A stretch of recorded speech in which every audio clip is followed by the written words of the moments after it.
Sun, and this week for Jungle Kids we will be sharing to you guys renewable sources of energy. There are many ways that us humans can save the planet by recycling the resources we have, and us Jungle Kids will be telling you how to do so.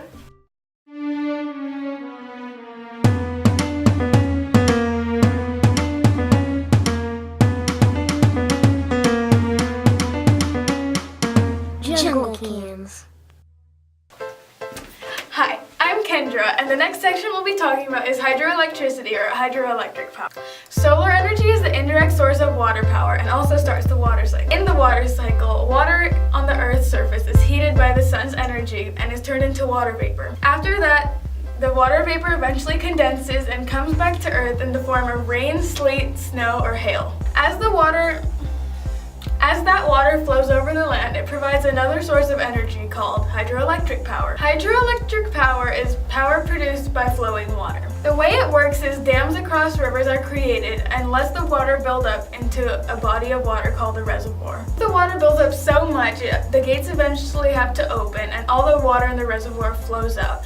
The water runs over turbines, and those turbines are connected to generators, creating energy. Unfortunately, there are some costs to this source of power, and some of those are, it can stop aquatic breeding, it's very expensive to build, and it can damage aquatic habitats. Around the world, there are tons of hydroelectric power plants, and this hydroelectric power can be used in many ways. But one of these uses is cars. These electric cars run entirely on hydrogen. Instead of gasoline, these cars' tanks hold hydrogen and they run on that entirely.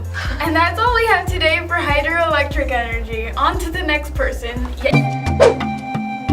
Full count pit stop.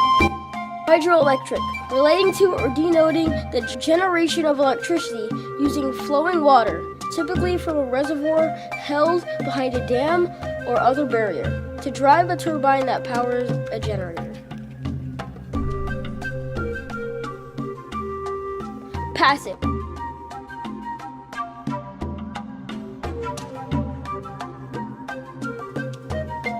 Renewable, capable of being renewed. Turbine, a machine for producing continuous power in which a wheel or rotor, typically fitted with vanes, is made to revolve around fast-moving flow or water, stream, gas, air, or other fluids.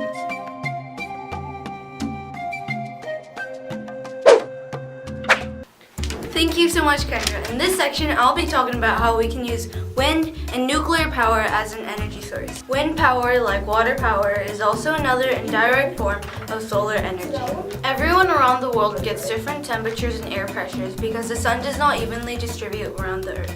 We can use that wind as an energy source by making wind turbines to generate electricity in wind farms. Wind can be a major source of power if it is available because it is the fastest growing source in the world. A great thing about wind power is that it doesn't create any air pollution at all. We can use energy from nuclear power to create steams which make the turbines turn.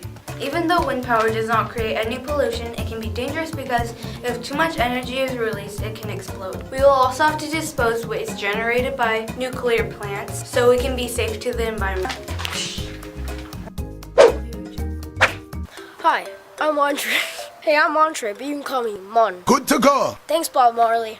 But today I'll be talking about how we can use solar energy, such as solar power plants, solar cells, passive solar heating, and active solar heating to help save energy, eventually money in the long run. As you can see, it's pretty sunny outside, and the warmth that I'm feeling is called solar energy, or energy from the sun. Constantly, the sun gives off energy of light and heat. Solar energy is a source of energy. Did you know that? In 1 hour, the Earth receives enough solar energy to meet the energy needs of the entire world. Now you know. A positive about solar energy is that it will not run out for billions of years, and it also does not cause pollution. And you guys might be wondering, why hasn't solar energy replaced the energy of fossil fuels? We only get energy when the sun is shining, so if it was nighttime, we wouldn't be getting energy. Containing solar energy from a large area or a large space is one way to conserve the energy. A way to capture the sun's energy is using giant mirrors or solar power plants. Rows of mirrors focus the sun's rays to a giant tank of water, and that heats the tank of water. The water then boils and creates steam, and the steam can then be used to generate electricity. Another way solar energy could be captured is through solar cells. Solar energy could be directly converted into electricity using solar cells. When the light hits the cell, a current of electricity is produced. Now, your calculator could be powered by solar cells. Solar cells can be used to power lights, calculators, and other small devices. Even though it can be used to power small devices, it can also be used to heat buildings with passive solar heating. A passive solar heating system converts light into heat, or thermal energy. The heat is distributed with pumps or even fans. Passive solar heating is what happens when your car is left out in the parking lot on a very sunny day. Have you ever noticed when you get back in your car on a sunny day and your seats are really, really hot? That's because of passive solar heating. When the sun's heat rays travel through the car's windows and heats up your seat, other car parts. These parts transfer heat up to the car, which warms up the inside of your car. And the same principle can be used to heat up your home. Now that you've heard of passive solar heating, active solar heating technically does the same exact thing. Active solar heating captures the sun energy. First, light strikes the dark metal surface of a solar collector. From there, it is converted to thermal energy. Water is then pumped through pipes in the solar collector to absorb the thermal energy. The heated water then flows to a storage tank. Then pumps and fans distribute the heat throughout the building. So as you can see, solar heating can be used for a lot of things, including small devices and even to heating up a whole building or even your home. Using this method might cost you a lot of money in the beginning, but in the long run, it should help you save money. On to Adriana. Boot camp pit stop. Energy, the strength and vitality required for sustained physical or mental activity. Wind, the perceptible natural movement of air, especially in the form of a current or air blowing from a particular direction. Solar, relating to or determined by the sun. Nuclear, geothermal, relating to or produced by the internal heat of the earth.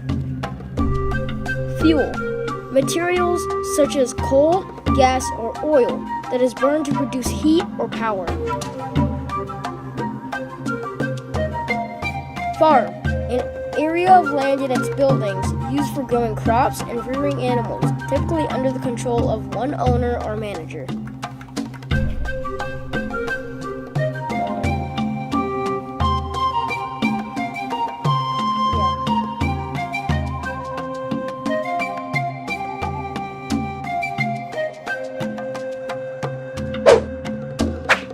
So today I'm going to talk about another form of renewable energy called biomass fuels.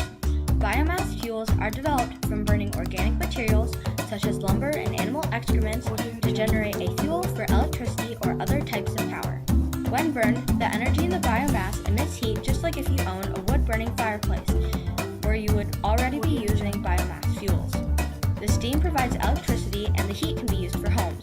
Other benefits, among others, include that it will decrease waste residues from scrap wood and forests, and the properly managed forest will have more trees.